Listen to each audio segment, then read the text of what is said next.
দিল্লিতে জাতীয় নির্বাচন কমিশনের বৈঠক, রাজ্যের রোল অবজারভার সুব্রত গুপ্তের সঙ্গে বৈঠক। জাতীয় নির্বাচন কমিশনের বৈঠক, মুখ্য নির্বাচন কমিশনার ও ডেপুটি কমিশনারের।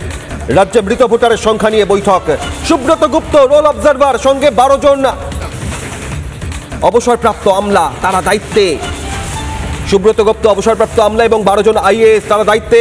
রোল অবজারভারের সঙ্গে আজকের বৈঠকের বিষয়ে আরো বিস্তারিত সৈকত সহকর্মী রয়েছেন। সৈকত, ইতিমধ্যেই গত কয়েকদিন যাবৎ রাজ্যের বিভিন্ন প্রান্তে এসআইআরের কাজ খতিয়ে দেখছেন এই পর্যবেক্ষকরা, আর আজকের এই বৈঠকে মূলত কোন কোন বিষয় উঠে আসতে পারে? যেগুলো ধরা পড়েছে, মৃত ভোটার, শিফট ভোটার এবং ডাবল এন্ট্রি ভোটার, এই যে তিনটে ক্যাটাগরির যে ভোটারগুলো ধরা পড়েছে, এখনো পর্যন্ত গত কালকের আপডেট অনুযায়ী প্রায় 52 থেকে 53 লক্ষ এই ধরনের নাম ধরা পড়েছে এবং সেই নামগুলো বাদ যেতে পারে, সেই বিষয় নিয়ে বৈঠক। এবং সবথেকে বড় কথা, এনিউমারেশন ফর্ম সাবমিট করা, এনিউমারেশন ফর্ম দেওয়া, এই প্রসেসটা কার্যত শেষের দিকে।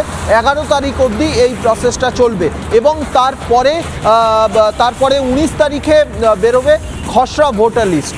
সেই খসড়া ভোটার লিস্টের পরে যে হিয়ারিং পিরিয়ড শুরু হবে, অর্থাৎ শুনানি পর্ব শুরু হবে, সেই শুনানি পর্ব নিয়েই কিন্তু মূলত আজকের এই বৈঠক বলে জানা যাচ্ছে কমিশন সূত্রে।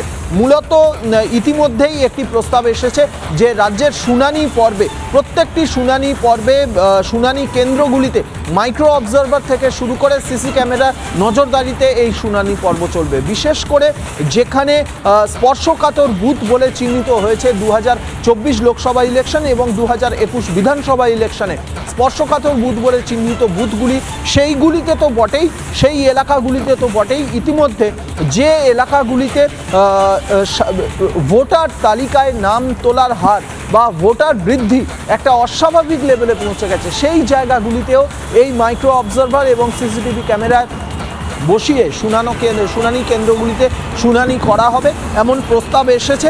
এই বিষয়টা নিয়েই আজকের রোল অবজারভারের সঙ্গে বৈঠক হতে চলেছে।